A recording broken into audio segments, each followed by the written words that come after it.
بسم اللہ الرحمن الرحیم۔ آج عمران خان صاحب کے ہمراہ پھر ہم مختلف کورٹس میں اسلام آباد میں پیش ہو رہے ہیں۔ جیسا کہ آپ کو پتہ ہے کہ کل خان صاحب کے 12 اور بشرا بی بی کے 2 کیسز لگے ہوئے تھے اور 12 سے لے کر 4 بجے تک خان صاحب کورٹس کے اندر موجود رہے۔ 3.5 گھنٹے توشہ خانہ کیس جو جج ہمایوں دلاور صاحب کے پاس لگا ہے اس کیس میں وہاں پر موجود رہے، اور اسی طرح سے آج خان صاحب پہلے جوڈیشل کمپلیکس جائیں گے، وہاں پر القادر ٹرسٹ کیس اور توشہ خانہ نیب کے اندر جو کیس چل رہا ہے اس کی سماعت ہے، اور اس کے ساتھ ساتھ توشہ خانہ کیس جو کہ ڈسٹرکٹ کورٹ کے اندر جج ہمایوں دلاور صاحب کے پاس لگا ہے وہاں پر سماعت ہے۔ تو گزارش یہ ہے کہ یہ کیس چھٹیوں میں بھی ہنگامی بنیادوں کے اوپر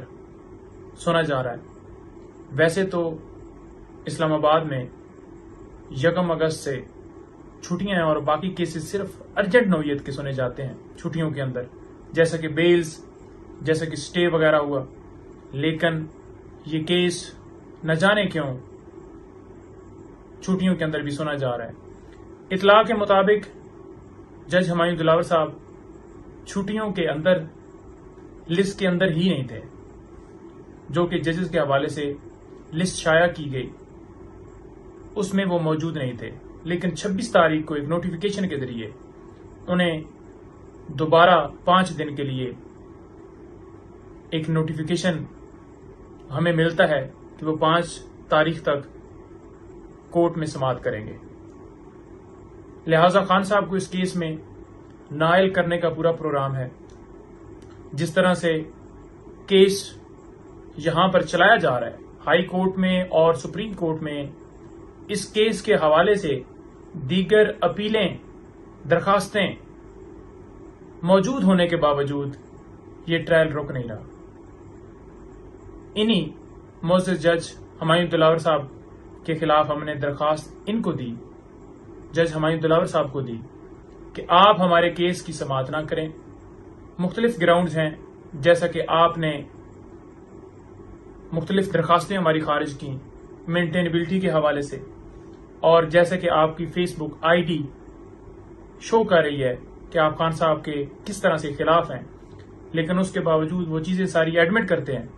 لیکن ساتھ ساتھ ہمیں فیئر ٹرائل نہیں دے رہے، جو کہ آئین کا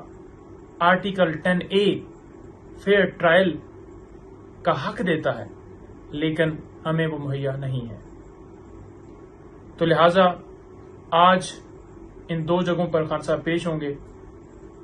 اور دیگر انویسٹیگیشنز بھی ہیں۔ اگر پولیس نے ہمیں آج موقع دیا، ٹائم دیا، جیسا کہ کل بیلز لگی ہوئی تھیں اور وہ کنفرم اسی بنیاد کے اوپر نہیں ہوئی کہ انویسٹیگیشن ہم نے جوائن نہیں کی، تو انشاءاللہ وہاں پر انویسٹیگیشن جوائن کریں گے اور پھر اس کے بعد واپسی ہوگی۔ بہت شکریہ۔